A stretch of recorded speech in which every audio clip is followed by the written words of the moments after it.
Ya, Tahu. bisa disebutkan siapa gitu loh. Saya itu udah diem loh ya. Difitnah saya diem, dicela saya diem, dijelekan saya diem, dimaki-maki saya diem. Saya ngalah terus loh. Tapi ada batasnya. Ya.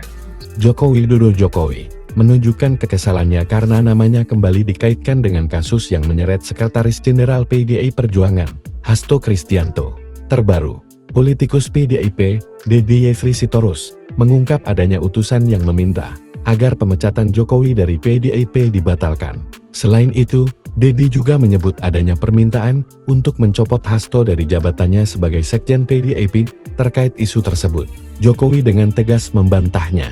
Enggak ada permintaan seperti itu, apa iya?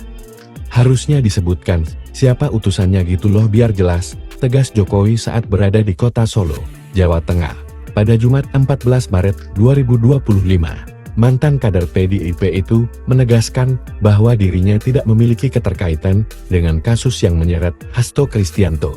Ia juga mengingatkan bahwa sikap diamnya selama ini terhadap berbagai tudingan tidak berdasar, ada batasnya.